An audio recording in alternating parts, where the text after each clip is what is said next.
listening, faithful boys and girls, welcome back to another episode of the Keystone Chronicles podcast.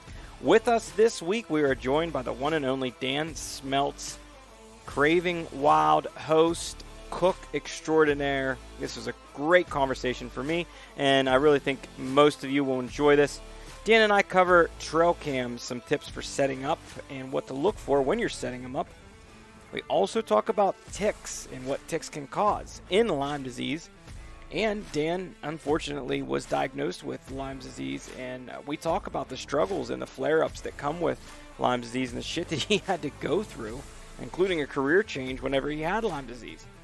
So, this is just kind of one of them episodes that will shine the spotlight on something that's probably not talked about enough within our community. And I know that I get ticks on me, and I just kind of brush them off and maybe pull one or two out a year or whatever the case may be. But the thing is, guys, we should really be protecting ourselves. And one great place to start is products like Sawyer makes with the Promethean, and that can really help. Tucking in your shirt tail and maybe tucking in your pant legs into your boots, or I've seen people use tape. They make those. They're like Velcro straps that you can put around the base of your boots too.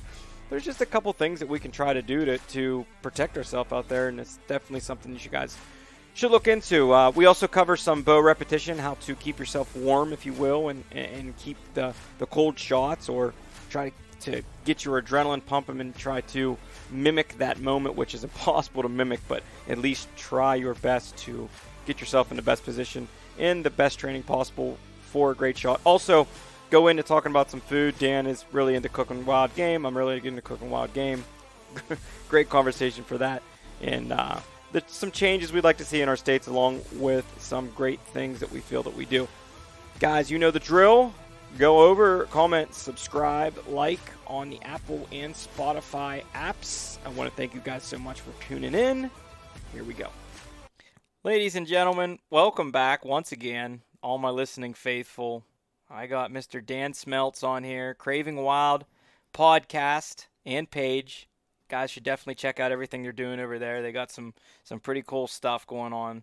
And me and Dan been talking for a little while and trying to get together and make something happen in person. But down the road, I think that we're definitely going to be able to make it happen. But the schedules have been tough, as for everybody else, I'm sure. But Dan and I have probably been talking here, I don't know, Wow. good.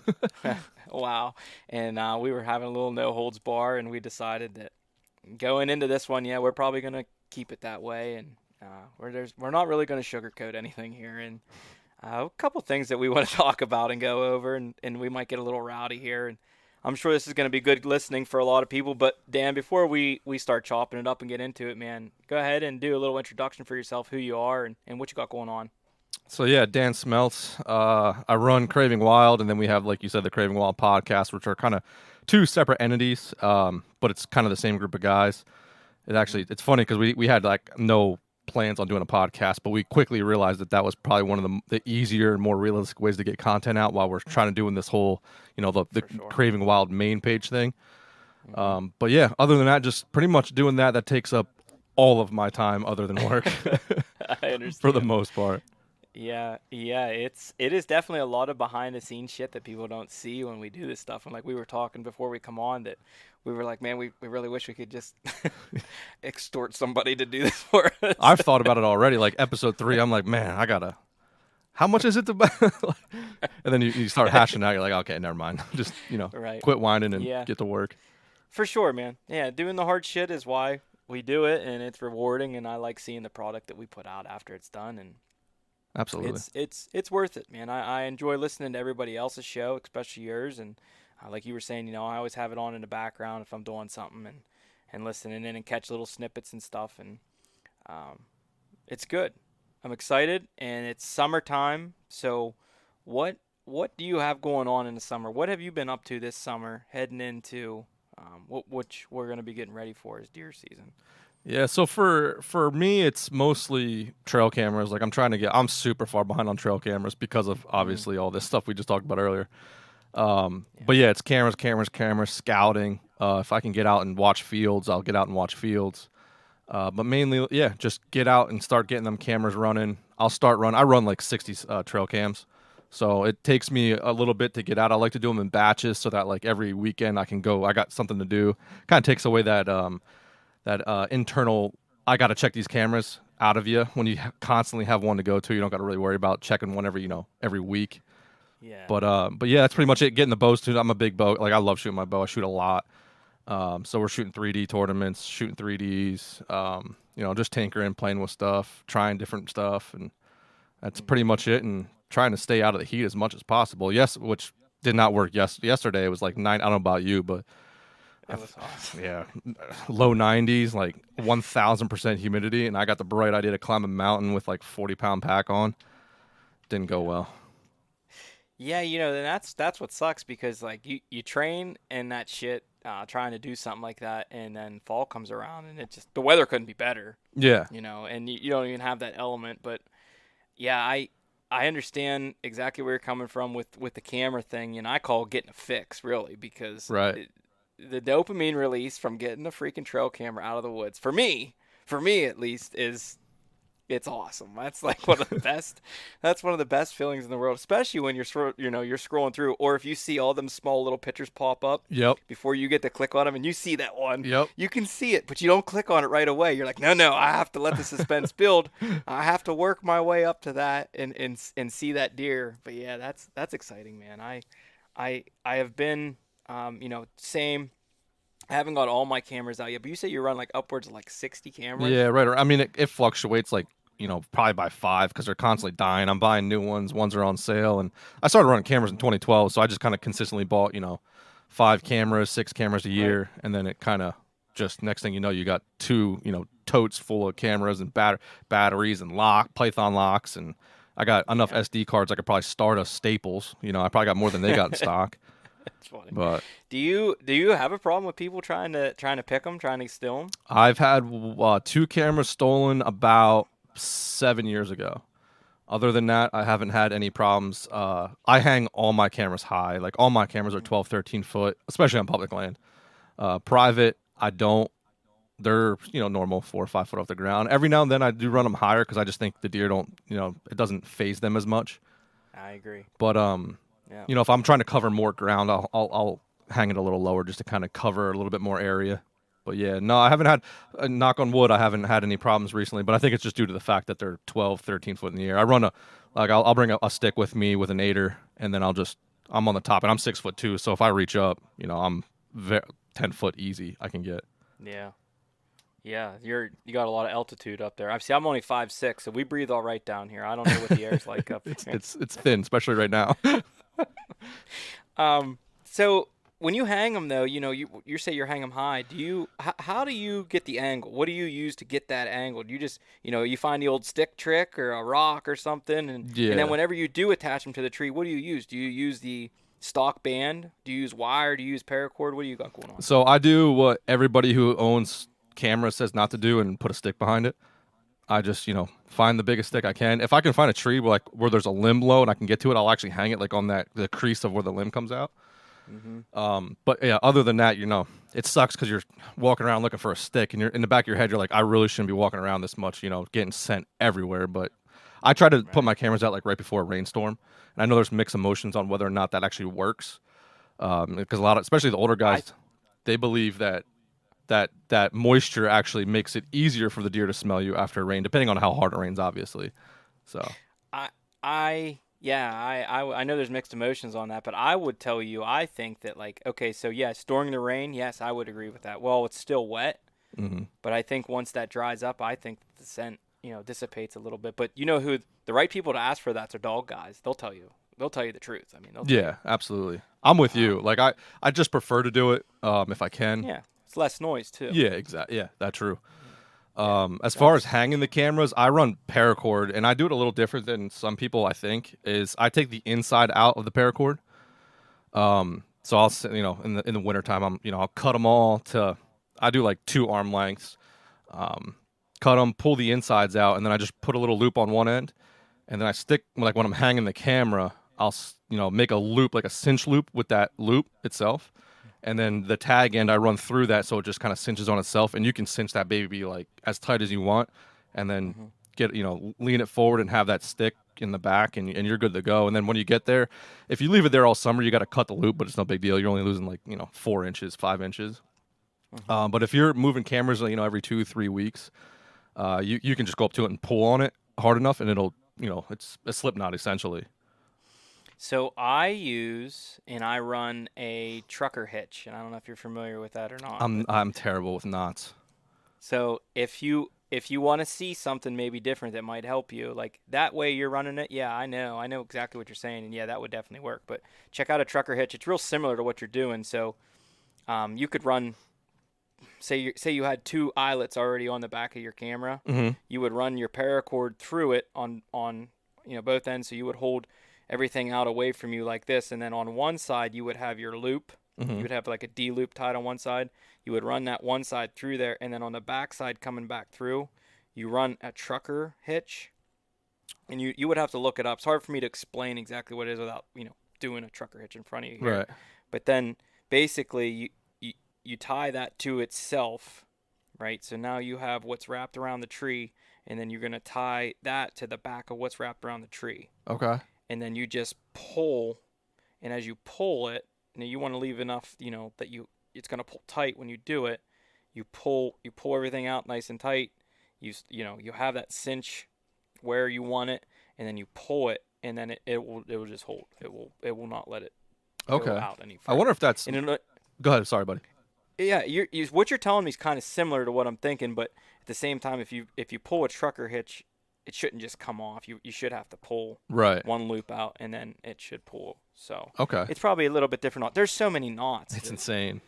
Yeah, man, it is insane. But there's a lot of different like trades and stuff. Like I know some tradesmen that are linemen, some longshoremen. Like they got it figured out. Yeah, they do. It just worked one day. I did it with that loop, and I was like, you know what, I'm just gonna run it like this until I find something better, which it sounds like I might have. My buddy runs a knot. It sounds very similar to that for a hammock, for like hanging his hammock. Maybe that's what he uses. Yeah. Okay. So I'll just have to bug him. Yeah, that would work really well for that. Okay. Like hanging a clothesline in the woods or something like that. Yeah, that would be really good for that. We do that in Delaware actually. We'll have a clothesline because it's so hot. We start off the year and I bring down like 3 or 4 different change of clothes, and we just have this. We rent a campsite, and we'll just have a clothesline through camp, and everybody's got their clothes, just trying to dry out a little bit before the hunt. Yeah, that's not the best hunting. That's not the best hunting environment. That's where merino wool comes in real well, though. Yeah. That shit dries really quickly, and plus it doesn't stink like ass after the first day of you. Yeah, I switched pretty much to everything merino. I do have some like poly stuff, but I went to all like the Kuyu. They just came out with that line last year. It was like a 110 or 120. It's super super lightweight merino.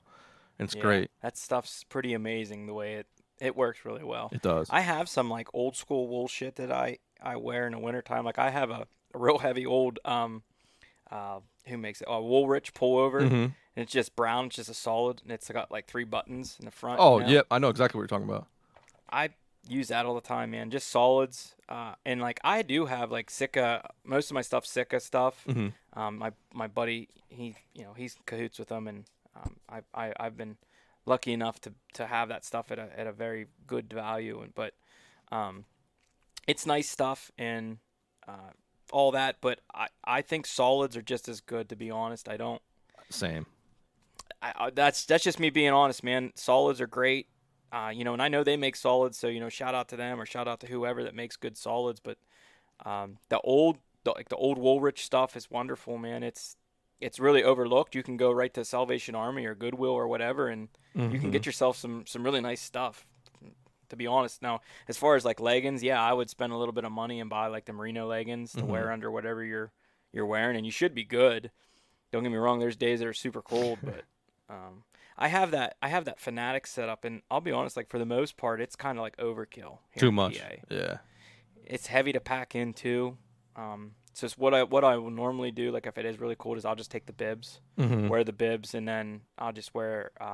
They have the. I'm trying to think of the name of it. Whatever the windproof jacket is, I can't think of the name of it right now, but.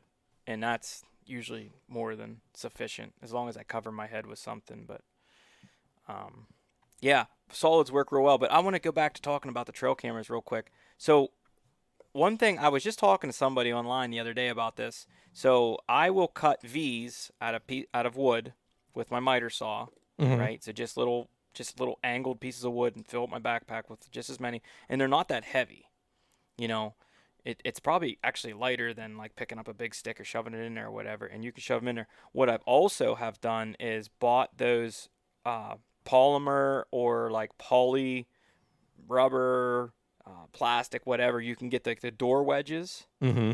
You can get like a 20-pack of them on Amazon, pretty cheap. No kidding. And like, yeah, do you know what I'm talking about? Yeah. Like you see them at like a hall or whatever all the time, and they jam them on underneath the door. Like, Yeah. and you could just stick them in behind your cameras, and it has them facing down. That way, you don't have to worry about like Looking. stick falling out. That's or a anything. great And idea. they're super light. You know what I mean? He was like, dude, you got to do a video on them, and I'm like, man, I can't be putting all my tricks out there like Yeah. everybody be doing them. But I might steal that one because we got a bajillion of them at work. yeah, man. See, you should definitely, yeah, you know. God bless work, because no door will ever be Yeah. propped open again. Why do we keep buying door wedges? I don't know. They just disappear. It's the Yeah, contractors. they're getting, yeah, they got legs here, man. I don't know. I don't know what's going on. So yeah, I thought of that one day. I seen that, and I was like, I wonder if you can get a bunch of them cheap. And yeah, you can. That's something to get lost a lot. So they sell them pretty cheap. You can get like the rubberized ones that are kind of tougher, or you can get like just the plastic ones that are junk, but they work really well. But yeah, so we talked about the knots on there. We talked about wedging them up. I do agree with you. One thing you said though is I have run into where I've gotten a picture of a very nice buck on public land, and they're looking right at the camera when you get that picture. And sure, it's a great picture, but it's almost like that's the last picture you'll ever get of them. Yeah, it's funny you bring that up because I just got a giant deer for my area on camera on private, and I hung the camera low, and he stared at it. Haven't got him since. Yeah, And I'm a that's little funny, man. I'll send you, You a know picture of him. You know what you can do, and what you should try to do, is turn your camera just left or right, 90 degrees. Because I did that, and I caught the same deer moving through twice. Really? It's like he was skirting the camera. Yeah, I believe it. This was over a mineral bed, so I'm sure he's just skirting it. Oh yeah, I'm positive that he's skirting it then. Yeah, that's funny how that works. But yeah, especially here on the public, you know, like our deer, man, I swear to God, like especially when I lived out in Pittsburgh for a little while, and Okay. I don't want to drop the name of it, but there's only one actual game lands in Allegheny County that I seen. I could be wrong, maybe there's more than one, but I only seen one on there. So I was hunting that portion of land, and I got a picture of a giant deer, and the deer got killed, and it was on the PA Whitetail. They post it was on there. Oh, no kidding. I seen it, and I knew where it come from because I said I have pictures of that deer. So I reached out to the guy, sent him pictures. I said, dude, I was on that deer. I have daylight pictures of that deer, and he told me where he shot it, and I was not too far from where that deer got shot. But brings me back to what I was saying. The pressure. I had a doe come walking up through the woods in that, and I was really secluded. I was right off the side of a clear cut. She was coming up from the transition, and she was with two other smaller does. I don't know if they were hers or not. More than likely they were. They weren't yearlings though. And they were walking up, and she was big old nanny, and I'm thinking, boy, that's freezer meat right there. And she's walking up right along the transition, and I got great backdrop, winds in my favor, thermals are pulling down the hill. I'm golden, you know. And I'm telling you, I was watching her. She's walking around looking like this. And I'm like, I'm going to get burnt. She's going to see me. Somehow she's going to see me. And she did. I know what she's seen. She looked, and my straps weren't hanging. I had my straps on, and then I had them wrapped around the back of the sticks, you know. But I'm telling you, she looked right at that stick, and she went right up the tree and tagged me. Yeah. Yep. That's happened to me. Yep. It seems like at least once a year that happens, where they just pick something out, mostly your sticks, and just look right up at you. Boy, that's a hammer. Yeah. That's a hammer. That's actually the biggest deer I've ever gone there. I've hunted that piece of private for 15 years probably, and that's by far the biggest deer. I think I know what deer that is, but I thought he was dead because I didn't see him at all last year. And the year before that, we had a buck that had like, I don't know, 3-inch tine coming out between his G2 and G3. and it just that you don't see that every day out here. So Yeah. I was like, Yeah, okay, it's probably. yeah, Probably. it looks like it's got points coming out everywhere, That palmation's awesome. right? But the Yeah, that's picture, cool. the right after that, he's staring just directly at the camera. I was like, oh, Mhm. I seen that, and I was like, oh no, and haven't seen him since. But What do you think What do you think the age is on that deer? so I think he was 2.5 when I first got him, 3.5, so that would put him at 4.5. Yeah, Yeah. I would agree 100%. Yeah, because he's still he's pretty lean. Like, Yeah, he looks like very athletic, very his much so. belly's not really hanging. He doesn't have too much of kind of a straight back. Yeah, sweet. That's an awesome deer, man. I hope you get a crack at him. Yeah, I hope so. I went into I was starting this year just going, I'm just gonna, first come, first serve. I was calling it like first buck that comes, we're done. We're going on to the next state. First, you just keep doing that. And then, of course, I have this, trail cam coming. I'm like, God damn it. Now I got to pay attention. I'm telling you, if you would ask me for my opinion on that, I would smoke the first one that I'm happy with coming through, and I would move right on to the next state. I would not, because I know how you get caught up in trail cameras, man, and I've done it too many times in my life, honest to God. And I actually burnt myself 2 years ago. I had pictures that I was just fixated on. I'm like, this deer is here all the time. I need to go here. And I did. And I made a mistake. I should have been at the other place because the sign that was in that spot after I went back there, right around where I was hunting, that other deer was there. I had a camera in there, but I don't believe, just because you have a camera there doesn't mean that deer wouldn't be winding you at that moment or wouldn't be the wrong wind or whatever. Because I know some guys are like, I got pictures of that deer when I was hunting this other spot. Well, that don't mean nothing. No, that deer might have known you were there, or that doesn't mean he wasn't in the area. Yeah, that's for sure. But yeah, I don't. Trail cameras is a love and hate relationship, man. It can ruin a hunt. My only problem that I have with trail cameras is like, someone comes to you and they're like, I want to start deer hunting. And it's like this cookie cutter thing that's like, well, the first thing you need to do is get a trail camera. Yep. And like that fucks the woodsmanship up, because you don't, like, how are you going to learn anything about your woodsmanship if you're just going to put all these cameras out and then you're going to decide, oh, well, I'm getting pictures of deer here. Like, I'm just going to go hunt there. Yeah. You know what I'm saying? And that's where I feel like we've lost a lot of people within this realm of trail cameras. And I like to use them, don't get me wrong, because it's like Christmas morning. Fun. Like I said, when you go, yeah, they're fun. Yeah. They're fun. There's two ways to use a camera. They're a tool, or they're just a hobby. You know what I mean? And I do have two cameras that I use where I'll put them on like a creek crossing, right? Or you just see what's like a log crossing, like what's coming across there, because it's cool. And then like the one I put in my backyard, like, yeah, I do hunt my backyard, but I just like to see what's moving around back there.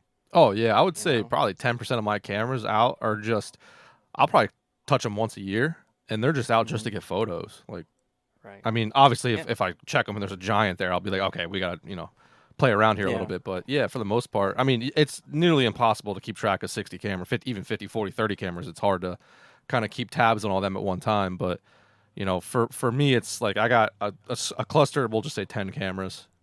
And they'll be in some place that I really want to be hunting, and then I'll have the rest of the cameras out for like next year. Then making that plan, like the B plan, your C plan, the D plan, like just so you have something to go to. And if you're plan A, like obviously that deer right now is plan A for me in PA. If he gets killed, gets shot, gets hit by a car, it just disappears, which is probably what's going to happen. I want to be able to. Okay, I got another cluster of cameras over here. An hour north that. Okay, I know there's good deer there. I'm going to go there and just hunt a spot instead of trying to hunt a specific deer, which is something I've been trying to kill, like specific deer in the last couple of years, and it just kind of burnt me out. I just want to get back to, just like you said, woodsmanship, just finding a good spot where deer are just traveling and just first come, first serve. Just shoot it. If it's legal to shoot it, who cares? Dude, I think that's always more fun, to be honest. I know, like, for sure. Yeah, it's great to shoot a deer that you're actually after and like target a deer. But I'll be honest, like from what I've seen in the guys that I talk to that are very good at it, like if them guys don't smoke those deer in early season, it's tough. It's the games, the tables have changed. Unless, they don't hunt that deer in early season and they're still kind of standing back, watching and waiting, and then, they push in, in the middle of November, or like just going in, or, right on a scrape in late October or whatever. Now, I know here where I'm at, I seem to always go away like to another state whenever it's like I Good. feel like Yeah. it's hottest, or it comes back around and circles back around to where it's the last week that we have here. So it'll be like that Saturday. Mm-hmm. It'll be the last Saturday up to what is now like the last Friday. Mm-hmm. I feel like is where I always get a lot of really good pictures. And that's why a lot of guys are always pissed off and always like, that's bullshit, because they want to hunt that Saturday and Sunday of that last week. Mm-hmm. And I have to attest with them. I know. Yes, I agree with you. That Sunday, through that Sunday, I think that there would be a lot of good bucks killed, But you have so many guys that are like, oh, they'll kill all the deer. And it's like, No. no, No. they won't. I promise, like, no, they won't. They won't kill all the deer. These deer are alive all year, and they live to be 4 or 5 years old because they know where to go, and they're good at it, and that's not going to change anything. Are you? And you're talking about that first break we get, like in November. Is that what you're talking about? Yeah. Yeah. Yes. Because when you first said that, like the first thing that went to my head was late season. Because I actually killed a buck at the time. It was like January. It was like the year before they gave us that extra week in the second season. Yeah. And I love hunting that. Like, absolutely love hunting that. And it seems like, it just takes a little bit of time for them deer to get back to, their normal patterns and stuff. And especially if we have a cold, like last year it sucked because we didn't have a cold winter. Well, we had like a week of cold, but that was about it. Right. During hunting season, it just wasn't cold. And like the year that I killed that buck, it was 6 degrees outside with a 10, 15 mile an hour wind. And I had, excuse me, I had 4 or 5 does come out into a field. No, this is private. We'll keep that in mind too. 4 or 5 does come out into a overgrown CRP food plot. Like we planted a food plot 10 years ago, and we haven't done shit with it since. It's just overgrown nonsense. They came out into the field, and a spike came out pushing them around, and it just they just got progressively bigger, to a 4-point, and then I had like a little basket 6, and the next thing you know, like this just giant PA giant I call it, it's like a 120, 138 pointer came out, and I ended up I shot him, but it was like I was so cold. Just waiting because I had everything. I was just like, looking like the Michelin Man right in this tree. Right. And I seen that like the first deer came out, so I started like taking layers off so I could draw my bow back. And I just remember like my hands were so cold. I was holding on to a metal release. And that was like one of the main things. I was like, man, there's like not a lot of people out here doing this. And I think that's what the deer get used to. Like there's nobody in the woods when it's 6 degrees outside and, that second week of January, first week of January. So I think that's a very overlooked time of the year. And what I want to circle back to is this deer. It seems like the deer that I get that are like now in summertime that disappear, I'll start seeing them funneling back come Christmas and on. It seems like all of a sudden I start seeing more bucks that I haven't seen, or like new bucks I haven't seen. So I try and keep that in mind too. Like chase this deer around a little bit first couple weeks of October, and then after that, like I'm going somewhere else. Yep. I understand exactly what you're saying, and yeah, the pressure just changes the habitat so much. Oh, like yeah. It is insane, and those we always talk about like overlooked spots, Mm-hmm. and that's where like during rifle season, if we push something or put a drive on, and we set up on these overlooked spots, that's where the biggest bucks that we kill come out of every single time. Oh, for sure. And it's usually when we put a drive on, and I know a lot of guys listen to this because some guys always hit me up. They're like, "Oh, that driving, that's bullshit." I get it, like whatever. Yeah, but it's Each is legal. their own. It's legal. Get over it. It's legal. Sorry. Right, exactly. So, like if we set up, say we had 8 guys, right? Mhm. And we had a guy here, a guy here, a guy here, and we're on a line. And, the wind's blowing at those guys, at those guys. Mhm. What we would like to do is set up to where we're going to wind check the deer first. You know what I'm saying? So we're going to be downwind of the deer. We'll set up. The wind's going to catch us. More than likely, as soon as they hear that first crack or snap coming into the thicket, they're going to get up. Mhm. But the guys that we have that usually shoot the buck are the flankers. So not the guys that are going to kill the deer that coming straight out, or on a slight angle, waiting for them to get that safe shot. But the guys that are, here on the ends where the deer come to circle and J hook back. Because they Absolutely. They do all the time. And yeah, those guys usually shoot the bucks. Oh, for sure. I've kind of seen it, but I've heard from a lot of old timers this is more bear hunting than anything, doing drives for bears. Like the bears will run out 40, 50, 60, especially if it's thick, 60 yards ahead of everybody, and just stop and listen and see where the big gaps were between the sound. And it's like they just aim for that, and they just like low on their bellies and just go straight back through everybody, and nobody ever sees them until somebody, like you said, like the flanker on the backside, or somebody's in the back just watching. It's like, oh, like there's bears coming through. I'm seeing bears. How's this happening? And like, dude, I'm 40 yards from a guy. I have no idea, but you can't see the other guy, so you really don't know what's doing that. Right.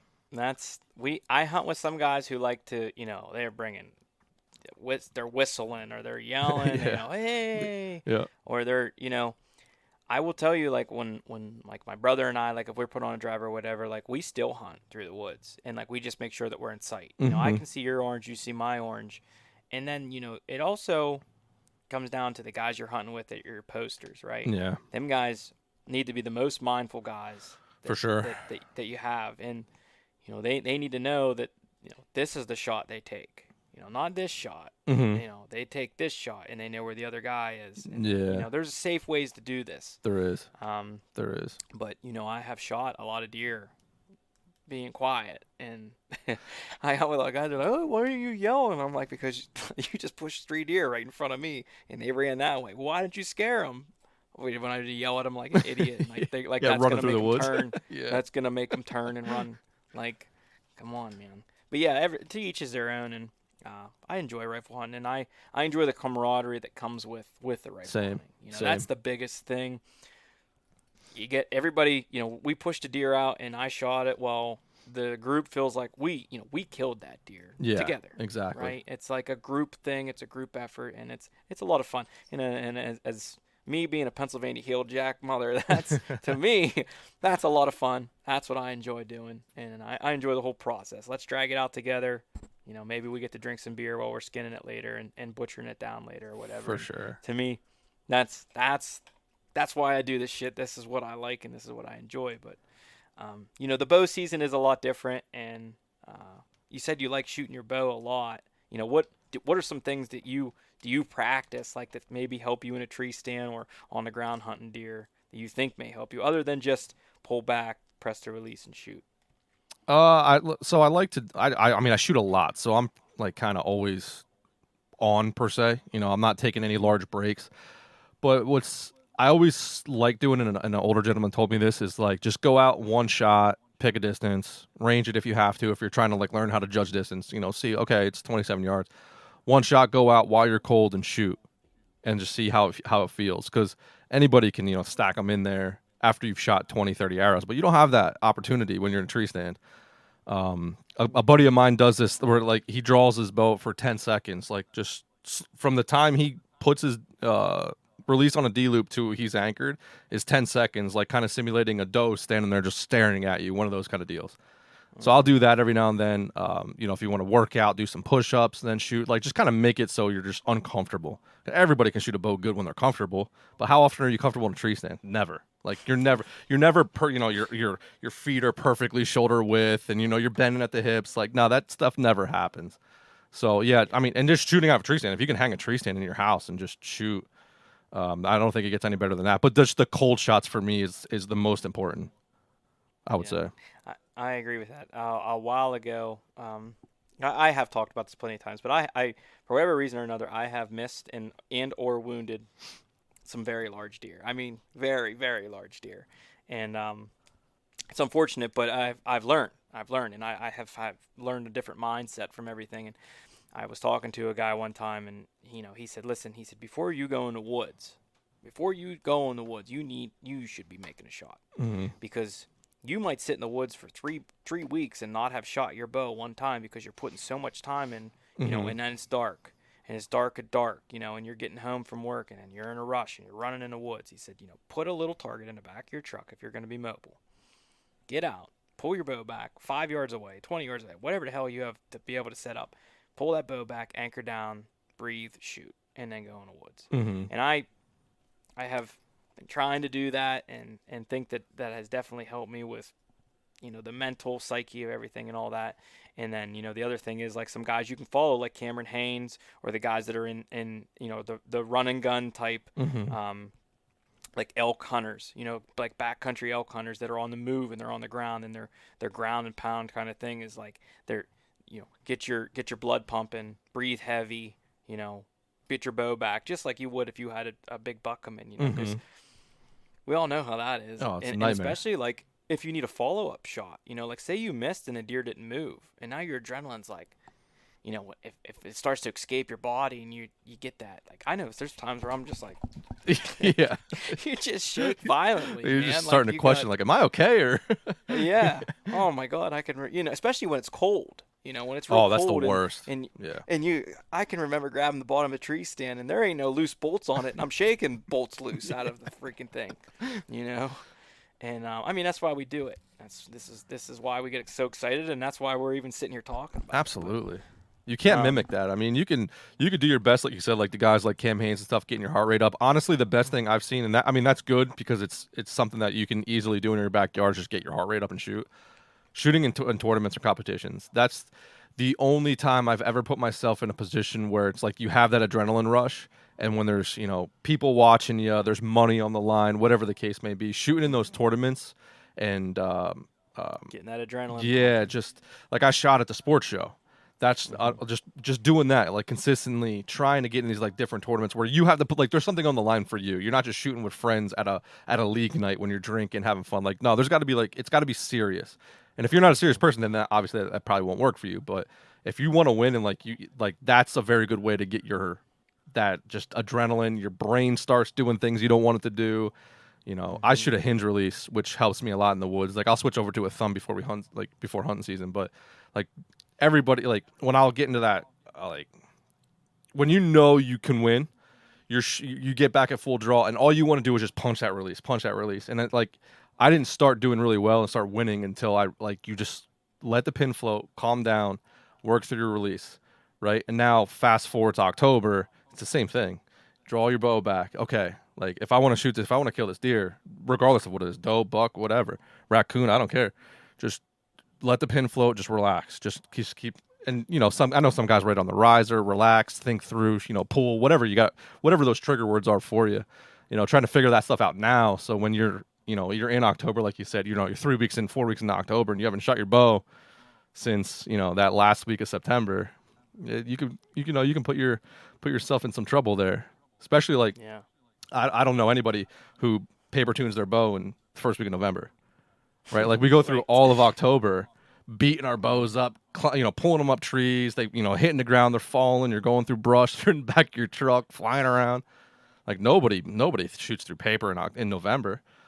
So, and I think that's another thing too that people like. And this goes back on what you were saying, which is shooting, take a shot every day. Throw a broadhead on there, shoot. Throw your field tip on there if you don't have the opportunity to paper tune, and just see where they hit. If they're off, then you bumped your rest a little bit. Yeah, you make a great point, and I want to make that point for gun hunters too, because, boy, I'm telling you, man, it's one of my best, my biggest pet peeves is whenever I'm talking to somebody and I'm like, oh yeah, well yeah, that gun's definitely on. We just shot it here about 2 weeks ago. I haven't shot this gun in 4 years. Dude, get the hell out of here. I hate that. Boy, does that make me mad. Yeah. I think that's the most unethical shit I've ever heard. Like, it is. How hard is it to go shoot one shot? All you gotta do is shoot one shot. How could you go after an animal that you may wound because of your negligence? Mm-hmm. That just irks me the wrong way. Yeah, a large portion of where we live does that, unfortunately. Yes, I'm well aware. And it's the same here. Yeah. It's same here. 16 shells falling out of this dude's big orange jacket, and he still smells like bird dog whiskey. Oh, yeah. Yeah. Or some freaking homemade wine, some hooch some dude down the road made or whatever. And like, I ain't dogging deer camp because that's cool, but like, who I'm talking about, that guy. Oh, for sure. I don't say 30-06. No, it has to be a 30-30, actually. It actually has to be a 30-30. My dad will fight anybody who says that a 30-30 hasn't killed more deer in Pennsylvania. I hear that every year. 30-30's killed more deer than any other gun in Pennsylvania. Like, Dad, I get. Like, that's fine. Cool. You win. Yeah. Don't care. Hey, one year I finally got my dad off at 30-30. We went and we won a new gun, and I was like, what caliber are you getting it in? I don't know what. I said, why don't you just get a 270? That's what I'm shooting anyway. You round shells, throw some at you. Okay. Ever since then, he's 30-06, 270 guy. He's Yeah. not that he dogs his 30-30. He don't dog it. He still talks and loves it and looks at it and stares at it and does whatever else with it. But that's not what's killing a deer anymore. Once he sees what kind of power you can, knock a deer down with a little higher caliber, it's hard to go back. I ran into a guy who was shooting 270, and he was running 150 grain bullets. And I'm like, okay, isn't that kind of defeating the purpose of a 270? Like, generally speaking, you want a little bit of speed with the 270. Like, that's what you're going for.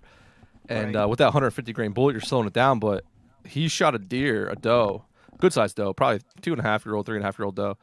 And there was I get more bloodshot meat with a bow than he had with that gun. And then it all made sense. Like, he's a meat hunter. That's all he does. So he literally built that gun around just blowing a hole. There's not, you don't have that crazy trauma, thank you, yes.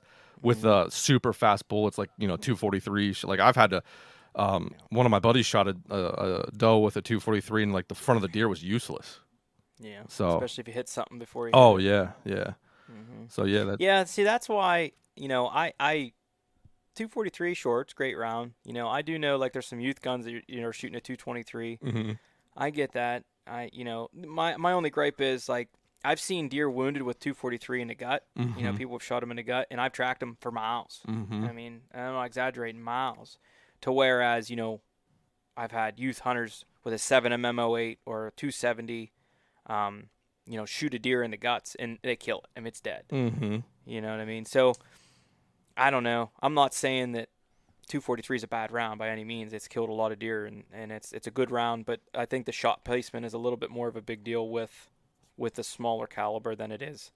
Obviously if you have a 300 Win Mag and you shoot a deer in the guts, more than likely, I don't think it's going to go very far. Yeah, no, I agree. Each his own, but like you said, those small, the smaller you get in those calibers, 25-06 is a great caliber, but still, you're with that 25 caliber ball. You're still kind of flirting with disaster there, especially if you're in hunting thick stuff. Yeah, you might want to shoot a 30 caliber. That I love 308. That's my go-to round. It's light. You can find it everywhere. Good speed, good weight retention. I love it. But nobody talks about it anymore. It's like Creedmoor, Win Mag, 7mm. Yeah, I mean they're like you said, they're all for whitetail deer. If we were talking elk, maybe we could narrow it down to the best caliber. Mm-hmm. I know my one buddy, he's huge on guns and he'll fight you to the death. He's telling the 280 is the gun. Does he shoot just the Ackley Improve or just 280? He makes his own. Oh, okay. He does his own thing. Okay. So, he's not. He's his own casing. He's reloading all his own stuff. So I couldn't tell you exactly what he's doing, but that's his thing. And he knows his weapons. He says 280. And I understand. So take the 270, take the 308, take the 30-06. Probably have a baby. That's create it. That round. And yeah, so I can understand what he's saying. That's an old timer round, man. I know a lot of older guys that shoot that 280. Yeah. Or what is it? Is 280 or Remington 7mm Express? I think it is the same. Yeah. Cartridge. Yeah, that. I'll tell you another old round that one of my dad's buddies shoots is it's just 300 Savage. Oh yeah. He thinks this is and he's always like, dude, I have such a hard time finding bullets. I'm like, well, why don't you just put that thing in a glass case and then we can get you into a 30-06 or a 308 or something, and we'll bring you into the future, Doc. We're going back to the future. Come on, Marty. We'll buy you this new gun. Right. But, it's all tradition, man, and that's as long as we're having fun and we're enjoying what we're doing, and we're also being ethical, right? That's the biggest thing. I love the little just the chat back and forth, just bickering with each other. I love that, arguing about what caliber is better. At the end of the day, who cares? As long as you're killing deer, it's fun. So it's just fun to kind of get guys all fired up about it. I got a guy who's obsessed with Weatherby's, and I always just the first thing I can is just make something up oh, Weatherby's trash. I don't know how anybody would buy a Weatherby, and then he just goes off about how their 300 Weatherby is the best round ever made, and it's 27 feet faster per second than a 300 Win Mag. I always do that with the Creedmoor guys. I can't help myself because they're so passionate about it for whatever reason or another, and I'm like, oh, Creedmoor, oh no, they suck. Terrible. And it's like, I'm like, listen, I'm just playing, man. I'm not that excited about it. So you've been in the woods a good bit this year though. Have you run into a lot of ticks? And then out in your area, when you're hunting these other states and stuff too, do you guys have any chiggers? So no, I've never had any chigger incidents. I've heard about it and it's in the back of my head.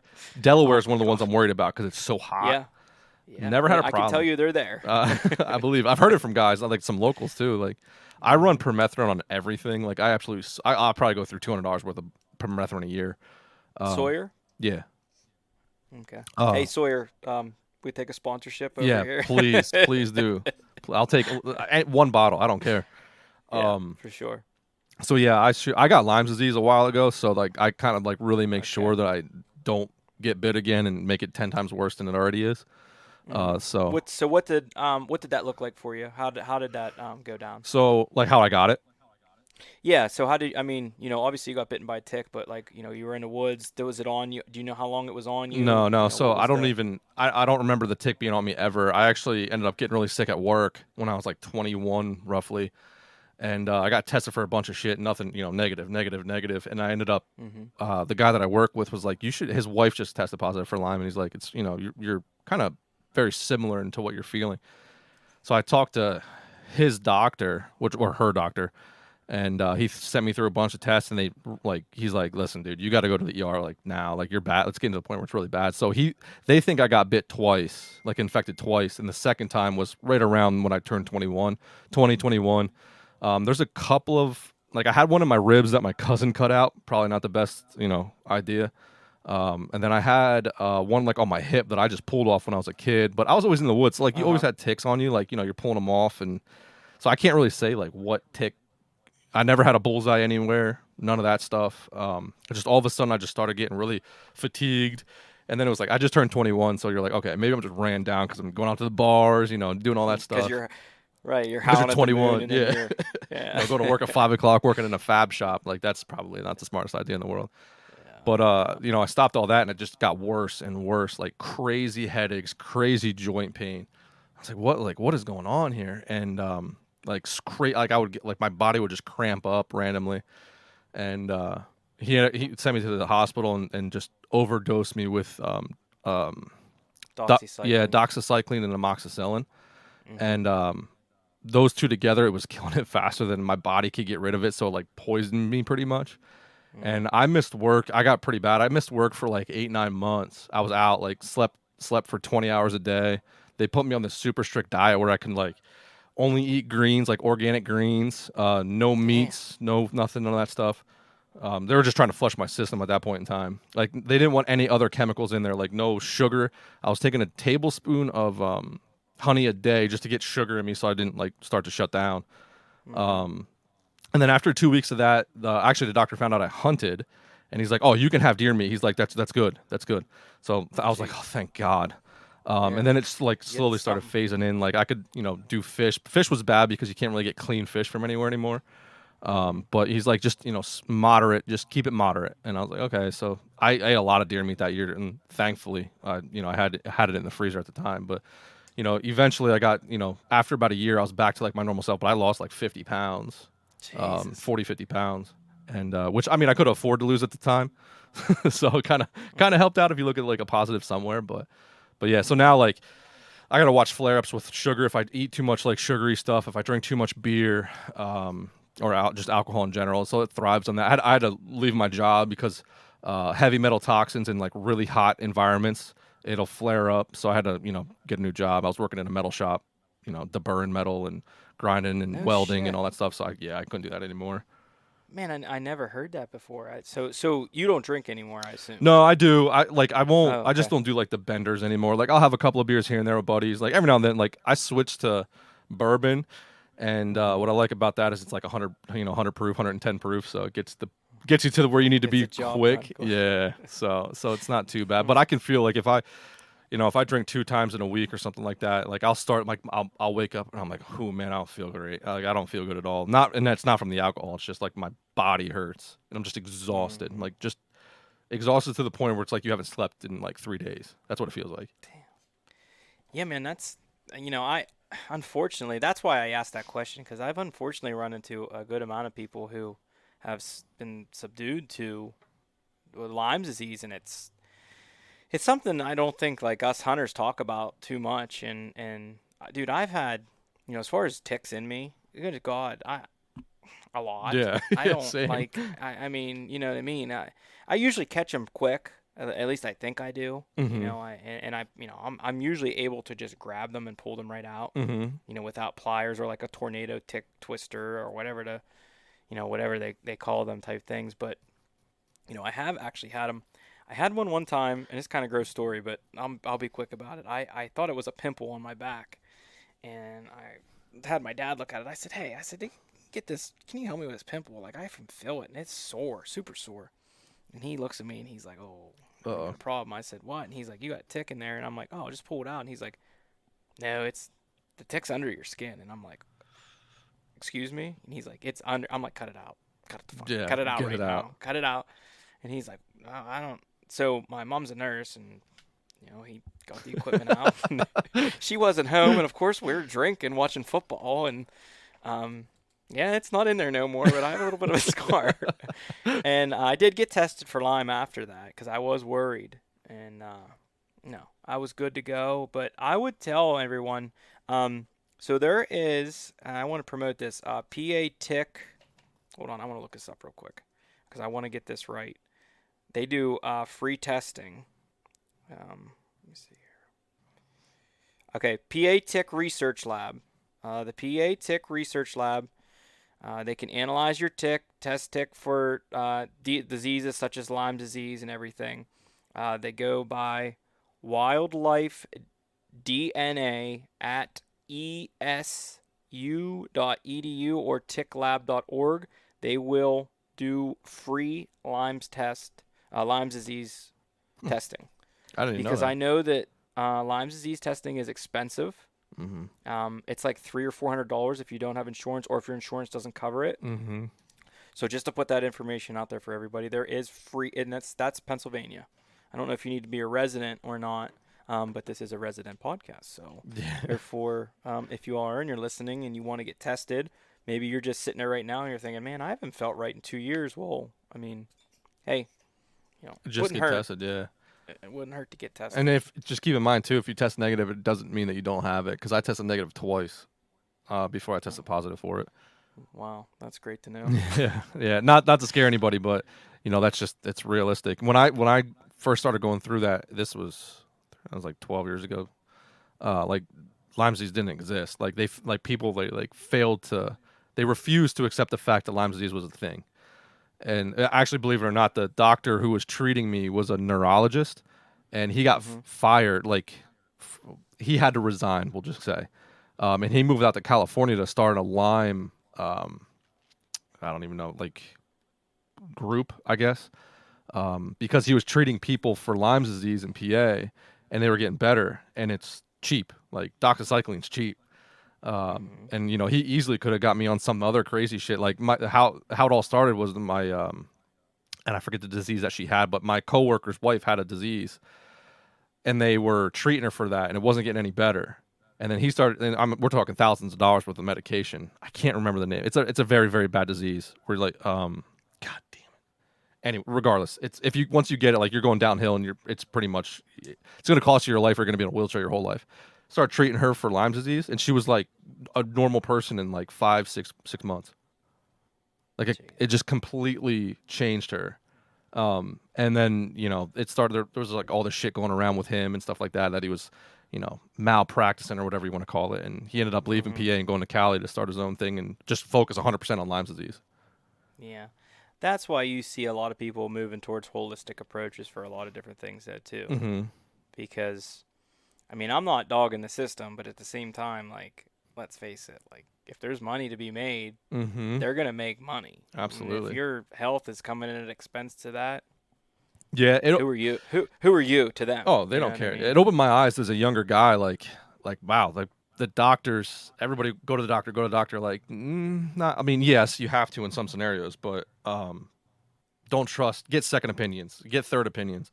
Don't trust everything. Like, he gave me a specific things to say when I came in there, because they would have never let me in if I just said I thought I had Lyme disease. Oh, okay. Well, that's. Yeah. He improved your odds greatly just by talking to him. Yeah, and I appreciate that dude forever, because it changed. I was going downhill fast. And I probably, who knows if I ever would have figured it out. That's scary, man.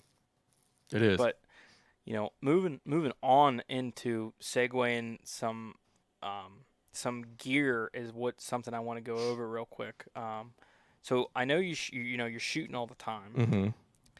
If you had to give me, let's do 3 or even 5 of your biggest pieces of equipment that you think like, hey, this is what I need right here. Like this is really what helps me get through, or get me a deer killed. What would they be? First one's bino harness with binos. Okay, like a chest harness. Yeah, chest harness. I love that. There's so much So you can like do with it. a pack, or like elastic. No, like the pack, like the one that you could flip over. I like the elastic ones, but I hate them at the same time because you're always getting shit in your binos. Especially if it's raining. It just I like being able to cover it, and then like I run the Kuiu one where it has like a bottom piece where I put like my phone or my wallet, my keys, so like all that stuff right there. That's a main one. Man, I'm pretty like the more years I hunt, the less and less shit I bring. I'm the same, man. I try to be as minimalistic. Like you were saying, that pack. Mm-hmm. If I can get everything I need into that damn little pack, that's what I'm gonna do. Yeah, and that's all I want to take. I want my knife. I want my grunt call. I might take a bleat can, and I've even tried to move towards more using like a grunt / bleat. Okay. Both, and then making my own noises, which I can, but I will tell you, like, as old and as dumb as it may sound, like, but the bleat can has been tried and true for me for a long time. I've killed a lot of deer. I've turned a lot of bucks around and walked them right back to me with that damn little freaking. It always reminds me of the little kids' toys. Yep. You know what I mean? You see that Every video time I going see around it. of that dude squeezing the pig, the dog toy, and it sounds exactly like a grunt. I'll have to send it to you. It's on Instagram. I know what toy you're probably talking about because my dog has one. We always laugh at Yeah, it he all just the time. slowly. It's on his knees, like slowly squeezing. It's hilarious. It's like one of them chicken ones, Yeah, like exactly. Yeah, I got you. that's Yeah, funny. I know what you're saying. Um, But I'm right there with you with the minimalistic stuff, man. What about a knife? Do you recommend like any certain knife since you don't carry a lot of different stuff? I just a Havalon knife is what I carry now. I used to carry just, dude. I've got so many deer with just a Kershaw, one of those ones that you put your finger on and flips it up, like it's like a semi-auto or whatever the hell you want to call it. Yeah. I've got so many deer with that it doesn't even work anymore. But yeah, and then I switched over to a Havalon, and it's like there's nothing better in my opinion, or something similar like that style of knife. So this might sound dumb, but I've tried to have a lawn. I think it's almost too sharp sometimes. Yes. Because I don't know how you got deer. Now this is just me, right? I will pull the deer towards me. I get my elbows on its rear legs, so I'm on the inside. Think of my elbows on the tarsal glands, right? Mm-hmm. And then I'll split the pelvis down the back, and then go up under there and just get the tip in there and run it up through. Don't want to hit that gut until I get up to the ribs.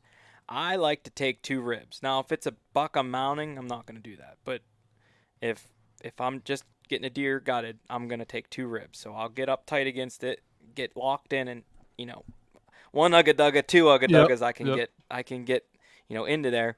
That way, when I reach my hand up in there and I grab the larynx, and I want to cut the larynx off and bring the heart out with the larynx and the lungs and everything together, what I have found is if I don't, the knife's right there, now I can move the knife here, Yeah. It's an easy way to nick. So I have mixed emotions about the Havalon because, yes, they're very, small. very sharp. Yeah. They're small, Yeah. right? So there's not a lot of play in there. Now I use a buck 110 folder. I love it. It's tried and true for me. I have been thinking about switching, but it's kind of like this sympathetic thing. I've had it for so long, Oh, for sure. Yeah. I have been thinking about going like to a Benchmade or going to Spyderco or something like that. Yeah. Yeah. Or my uncle and my path both have Cutco hunting knife. It's called the hunting knife. Okay. And they're great. No gripe against them. I like using their knives. Every time my pap shoots one or whatever, if I'm helping him, I like using his knife. But Right. No, I'm just thinking of a couple other things, like, because I try to be as minimalistic as you. I would say for me, like, that it's hard to part with that can. I don't usually leave. I would rather have that can on me than a grunt call, personally. Yeah, I don't carry either. I don't carry grunt tube. I don't carry anything, man. No scents, no sounds. I try to be like that ninja, just in and out. And I'm feel that. sure, like, there's sometimes I'm like, God damn, I wish I had a grunt call. But I lose them all the time. I break them. They freeze. Like, it's just it seems like every time I grab it or I'm looking for it, I can't find it. It Right. makes noise. So Maybe I it's got just that. bad luck for It you. could be. Yeah, it could be. Yeah, I mean, I know a lot of guys that run them, and I don't have anything negative to say about it, but I just I've personally don't. seen I've seen guys do a lot of different things, and the one thing I think I'm gonna try this year, moving through the woods when it's loud, is I think I'm gonna take my turkey call, and I think I'm just gonna like cluck and purr, Yeah. just making a little bit of noise. And I've seen like I know like the hunting public guys really push that. They do it.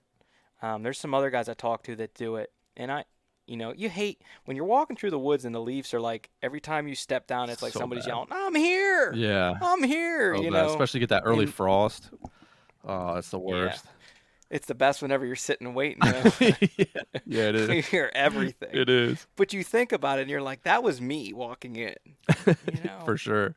For sure. Man, Yeah. getting back to your original, I don't want to stray too far off. I know because it sounds like we can just start going and just next thing you know, we totally free. See, you're good with this because when we on the podcast, like that's our biggest complaint is the fact that like we'll start talking about something and then 2 hours later, like we're so far away from the original conversation. But hey, that's just who we are at this point in time. Yeah, We're just I know. not gonna It gets fight it. difficult for sure. Um, yeah, man. So like, I could probably just list off what I bring because that's gonna be the five. It's the bino harness. All right. All right. If you're somebody who's not good at depth yardaging, which is me, I'm terrible with trying to field judge. Obviously having that rangefinder, which is that goes into that pack. Okay. I always have to have water. I get headaches really bad. I don't know if that's like from the limes or something like that, but so I always just have water, like some kind of hydration. So Mhm. knife, bino harness with the stuff with that you would normally have in a bino harness, water, and then I just have like a little kill kit with like some zip ties, Mhm. black tape, like electrical tape. Um, What do you have the electrical tape for? just I don't even know, just to hold You just. shit together if I need it for whatever reason. I've never used it. It's just always been in there.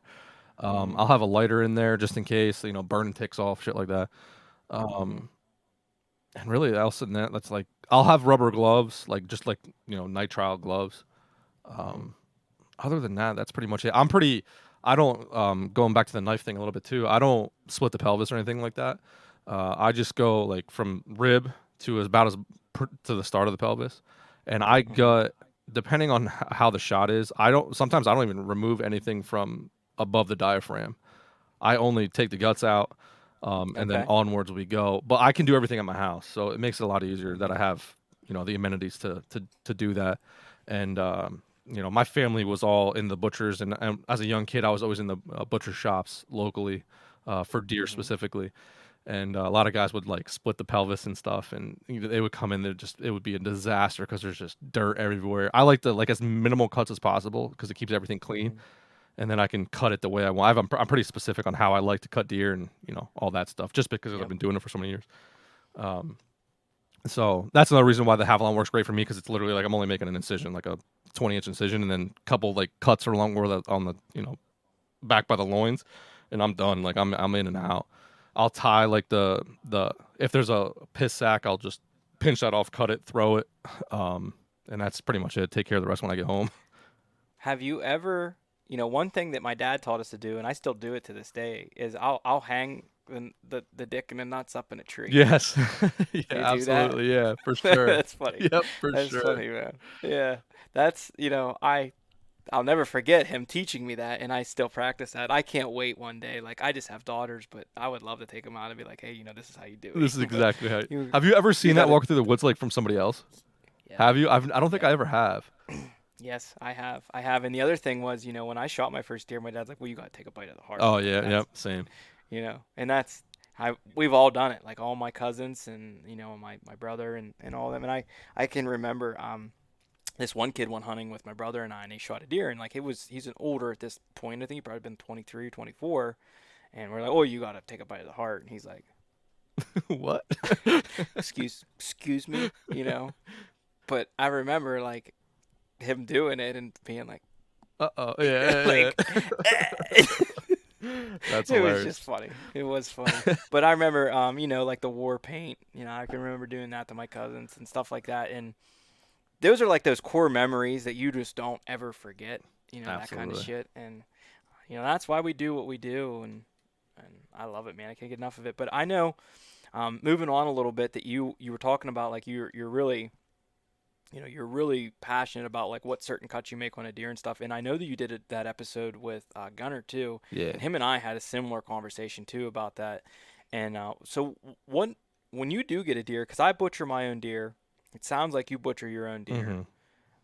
hmm For anybody listening who doesn't, and I don't want to hurt the butcher shops, but you should at least try.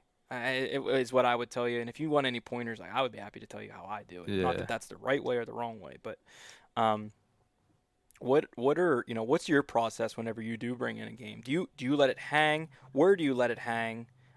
Is there a certain amount of time you let it hang? And then like what are some of the cuts you get? Do you do like all burger from the hindquarters down? Take some steaks from the hindquarters, maybe butterfly your loins. Like what's your process? So honestly, it depends on the time of the year and what my freezer looks like as far as what I want. Early season, I'm just getting the deer, putting them on ice, getting that meat as cold as fast as possible, and then I'm butchering it right there, like within that day or the next day, something like that. Okay. If it's gonna be cool enough outside, let's just say that beginning of November where you get like 20s at night, and then you're in the 50s during the day. Mhm. I apologize for that. If it's gonna stay like that, I don't like to get above 60. I'll let it hang in my shed for a couple of days, like a week at the most. If it's gonna be really cold, I'll leave the hide on, and then I'll let it hang for 2-3 weeks. Doesn't matter. I did that once with the hide off, and I just lost so much meat that I was like, you know what? And then I just started doing it with the hide on, and it's so much better. It takes a lot longer to skin it out, but you lose a lot less meat from drying out and stuff. So yeah, so that's like based off the season, kind of what I do, and then like I said, it just really all depends on what I have. If I need burger, I mean, I'll do front shoulders. I'll do everything burger. Mhm. I'm a big roast guy. I don't really do a lot of burger. If I need the burger, I'll just go in and I'll grab like a sirloin or something like that and just grind it. And Okay. so I part everything out and leave it whole. Like my back straps are whole. I'll part out the hindquarters so you get bottom round, top round, eye round, Mhm. your sirloin, and then all the Yep. shanks I leave. We do a lot of like asabugo stuff, or Nice. like braised shank, pretty much something along that line with like a braised shank. Right. I love like my necks. I keep all the necks whole, and I do roasts with the necks. We do the same thing. I love it. Like that's my favorite roast. You get like that long like stringed meat. I want to I smoke know. one and do like a almost like pulled pork, pretty much. Mhm. I want to do that with deer pretty soon. I have a neck still left in the freezer that I think I might do that with. Have you ever, since you're a roast guy, have you ever took a neck and then done it with sauerkraut, like kind of like our pork roast? Instead, you use a deer neck. No, but I'm going to. So we put kimchi in with it too, Okay. like spicy kimchi. hmm Yeah, that's what I'm Ooh, I might have talking to try about. that. You might have to send me the recipe. I'll try that for sure. That's my bit. Yeah, Dude, I man. love trying new stuff for sure. Yeah, I, for I sure. was. I'll hook you up with everything that I got. My dad's he's this mad scientist with this Oh, shit. really? So everything that he finds a success to, I definitely keep. That's And awesome. yeah. That's But the neck, man, that's highly overlooked. I know so many it guys who don't is. want nothing to do with the neck. And for you guys that don't know, you throw it in the roaster. If it's small enough, you get it in a crock pot, but you're able to reach in after so long and just pull the vertebrae out like this. It's the You're left best. with It's the best you're meat. left with yeah, It it really hurts is me when really people good. like fillet that out and grind it. Like it hurts me, man. It really does because Hmm. I'd Plus pick all the that work over. that goes in. Oh, for sure. You know what I mean? And they have to cut down into the vertebrae, like Oh yeah, you're losing a yeah. lot of meat. I mean, I would prefer like if you tell me like, and I know this is gonna sound crazy, but um, I still have backstrap. Like I have a lot of backstrap in my freezer, but I'm running low like on necks. I do a lot of shoulder roasts too. I don't even think I have any shoulders left to be honest. Like I would much rather have a shoulder roast than like Hmm. a backstrap on the grill. Yeah. I Well, mean, you that's can the call me best. crazy, but I just love it, man. Like you put it in the crock pot with like port wine Right. and just reduce it with some onions, some jalapenos in there if your guy likes a little bit of heat, but and then Hmm. do that. Sometimes I'll do like a blueberry reduction to mix in with that at the end, and then put that over like mashed potatoes. It's Nice. like phenomenal. I'll do like I like, for whatever reason, blueberries and deer meat go together great. So I'll do like a blueberry reduction over like I just made it the other day. I smoked a loin, the last piece of loin I had, and smoked it for like an hour, then seared it, and then put like drizzled a blueberry reduction over top of it, and just served it with like smoked asparagus. Like you can't beat it. But I would definitely pick the shoulder roast over the backstrap. I've never in my life heard or have tried to do any type of blueberry cooking with deer meat. It's great, man. Just get like literally just go get a pint of blueberries. And you can reduce down a little bit of Worcestershire sauce and port wine. Or if you can get like blueberry wine, you can do that too. It's just cook that down, and then you can add salt depending on how you like your stuff. But some people straight out the blueberries. I like leaving them like kind of whole and like kind of mashing them, so it kind of just gives like that depth of flavor, and texture. What I think that I'm gonna try to do with that then is the next time that we make sausage, I think that I want to use a blueberry wine. Oh, yeah, very much so. Yeah, I'm sure that would be delicious. Like that, yeah, like a good breakfast sausage. Yeah. That would probably be really good. That would See, now you got my mind. You got my mind. See, and this is like the best thing, because like I'll say one thing and then you're like, oh shit, like what? Like, try that. And like now I'm like, oh fuck yeah, that's a good idea. Yeah, man, you definitely got my ticker going. And I can think of a couple of different things. That's what this is all about, man. Being able to trade recipes like that and thinking of different things to do with deer meat, because let's face it, most guys probably think that just cooking a deer steak is, oh yeah, I shot a deer, I cook a deer steak, and that's. But there's a lot more that you can be doing with your deer meat, and that's like I'm always looking for different things to do with my burger, because I do get a good amount of burger, and just doing the hamburger, the meatloaf, the stuffed peppers, the spaghetti, and the tacos. Yeah, you run out of stuff. You do. Yeah. You start to run out of stuff. So what I usually do is get like 3 pounds out. Start with spaghetti or start with tacos, and then hey, leftovers go into spaghetti or whatever, or then the spaghetti turns into chili, right? And you can keep it going like that, but it is fun to do like some more gourmet meals with this stuff. And you were saying, like, I think I'm getting super low. She said, my wife said the other day, I said, hey, get some deer steaks out. And she said, well, deer steaks better hurry up. Because, right. I'm like, shit, man, I really don't want to buy no beef. I will. I'm no stranger to eating beef, and I enjoy it, but. Yeah, I love beef, man. I love everything. I'm a garbage disposal. I'll pretty much eat anything. So there are some things that I'll cook that I like, and like I know other people probably won't like, but it is what it is. Yeah. That's just, for me, it's. I'm definitely excited to try some blueberry stuff, man. Yeah, I'll send you the recipe. For sure. All right, brother. Well, we're running a little long here. I really appreciate this conversation, man. I'm excited to see where this season goes for both of us, and I will definitely have you back on to touch back in here, later on. If you put one on the ground, maybe we'll get you on immediately and talk about the experience you had and how it went down. Oh, yeah, man. Before I go, though, man, Pennsylvania is a great state. I like it. I think that we do a lot of things right. I think we do a lot of things that we could do differently. Is there anything that you want to touch on that you think is maybe one or the other, good, bad, whatever, that you think we can take a look at? You know what? I think no matter what I say is going to start a riot somewhere with some group of individual. I think the antler restriction, man, has really benefited us more than most people realize, or most people will accept. Yeah, that's the good thing. I'll die on that hill. I will die on that hill. And I talked about this before. I was raised on the other side of the spectrum. So was I. When they did that, my family, it was bad. I can't shoot a spike. Who can tell me I can't shoot a spike? Yeah. Yep. Oh yeah. Yeah. So, yeah, what was done there? Boy, I still can't believe he was able to do that. Yeah. To make that happen. That's crazy. Like, the death threats and stuff that man probably received when that went down, like, It's crazy that that's what happened. But the whitetail, I mean, you know how passionate the whitetail hunters are. It is. Like, I get, like, change is bad. Like, that whole crew, the change is bad crew. I mean, a lot of them are the same that don't like the Saturday opener and don't like hunting on Sundays. I mean, that's something that, like, the first, if I could change anything, it would be Sundays. Like, just give us Sundays.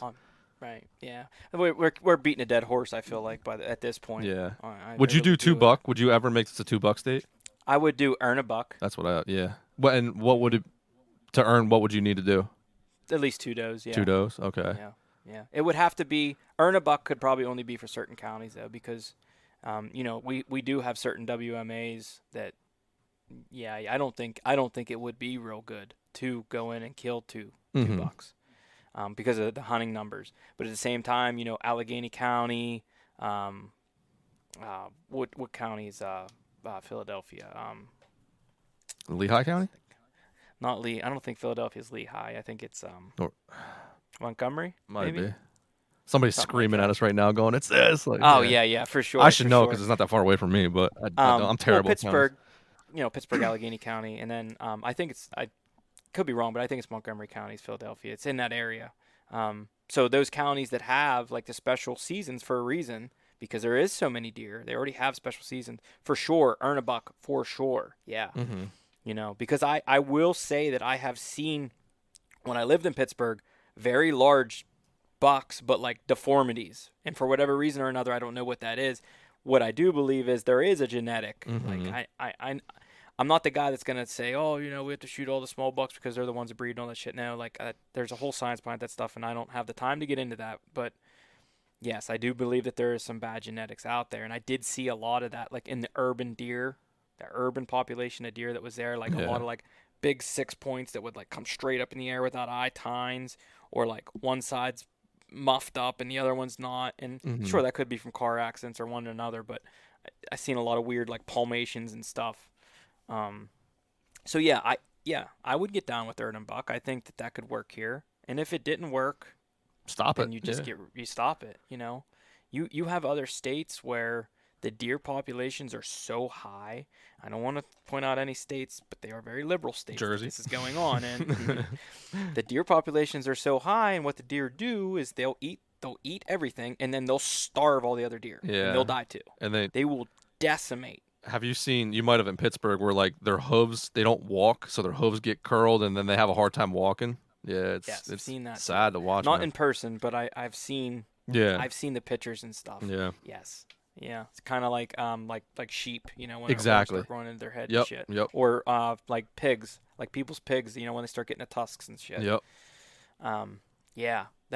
Yes. So yeah, I'm all for killing deer, man. Same. Yeah, the population of deer in my area is not like crazy. It's good. I can take you not far from where I live where it's really high. And yes, like there are spots where I believe that there's more deer that need killed than others, and I understand red tag. I'm not a guy that's against a red tag. I am against farmers shooting deer in the guts and then they run in woods and they die because they shot them in the guts. Unfortunately, that goes down a lot. I'm not going to say that I know people that do that. I just know of it.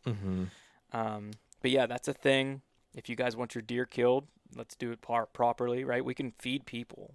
Absolutely. Like I don't know if they've changed the rules, but I think the last I heard with the red tag, like you're not allowed to consume that meat. Like I think you just shoot them.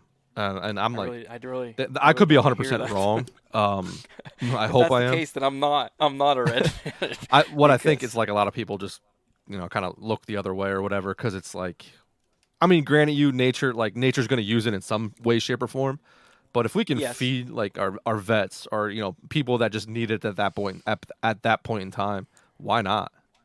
And it's cheaper. Then you don't got to worry about. I mean, you're giving them good meat. It's not crazy expensive to do it. It seems like a win-win-win, but sometimes when things are win-win-wins, we seem to not do them as a society for whatever reason. I really hope that that's not true, but I will actually have to look into that. I'm going to call my buddy. He's a game warden. I'm going to ask. I hope I'm wrong, man. Please let me know that I'm wrong. I will. I will look into it here, and I will let you know. But yeah, I think you hit the nail right on the head. I think it's something that, as a you can't deny it. Especially me and you growing up, we watched both sides of it. I got to see both sides of it. You got to see both sides of it. I used to see 30, 35 deer. They were all does and 4 or 5 spikes and a 4-point behind those deer, the last deer that come through. Yeah. And that moved on to, 6 points. There was a lot of 6 points and smaller 8 points being shot to where now, like, more than likely you shot an 8-point or bigger, It seems like the genetic, at least in my area, is there's a lot of really, really good 8 points, and there are 10 points mixed throughout, but you do have some counties, and I'm not going to name drop it. One of them begins with an A, that they're shooting 12 points. Giants. And it's pretty frequent, and they're killing some very large deer in that, and has something to do with a river, I believe, and the soil and near that river is. Is this a video? Really is this going to go out as a video podcast? Yeah, okay. Yeah, I'll put it up. I won't show. I'm not going to show it then. I'll show it after it's. Sorry, guys. Don't make me edit anything. There's a pocket by me that has very, very good deer, and I'll show you after it's done recording. I'll show you some of the sheds that I have from there. All right, brother. Well, I think it's a good stopping point to wrap it up here, and then we'll be able to touch back in with you here probably later in the year and just see what's up. And do you have anything coming up with Craving Wild that you wanna get out there for everybody? Just Delaware, man. We're gonna slowly start putting out more. Like Craving Wild started off as cooking related, wild game cooking, and so we got some stuff coming out slowly but surely. Editing video takes forever, and just creating the video takes forever. So that stuff's going to slowly start trickling out more and more and more. And then Delaware starts September 1st. So we're going down 2 days before that. And I don't know what that is. It's like 40 something days I think we have before the season starts. So that's the biggest thing is and then we'll be out in like Western PA a little bit with, the velvet elk, taking photos of that. Nice. But yeah, Delaware is the main thing for us, getting the season started and hitting it hard. And hopefully we can put one down. You'll have to get a hold of me when you come out. You shouldn't be too far north of me whenever you're out here filming. It all depends on where you're at. But okay, I'll let you know. Yep, off air, sure. Another off air conversation. I hate doing that, but it's like you have to protect your spots, man. Yeah, you do, unfortunately. But just tell everybody where they can find you and keep up with you, man, before you go.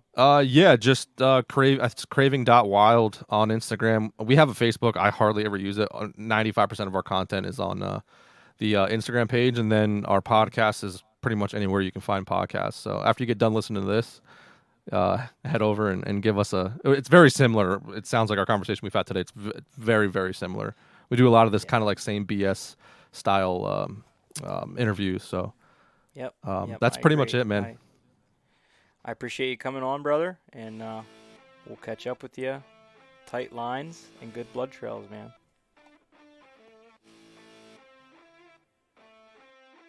Ladies and gentlemen, you have finished another episode of the Keystone Chronicles podcast. Guys, it is that time of the year. I am getting freaking excited for archery season. It always feels like it's just knocking on the door, and I want to remind you that if you are an archery hunter, you are obligated to make sure that your bow is at the optimal working conditions to make a ethical shot at the animal. And I want to just press you for that, because don't be that guy who decides that their crossbow is okay from last year. I have nothing against you running your crossbow or whatever. You want to shoot a recurve, your crossbow, a compound, a longbow, it doesn't matter. We got to put reps in. So I got that off my chest. I want to thank you guys so much for tuning in.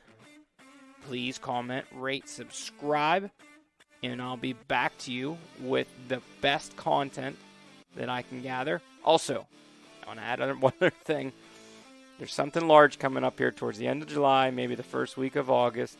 At least I believe it is. So keep checking it out. It's coming. It's on the way. Thank you, guys.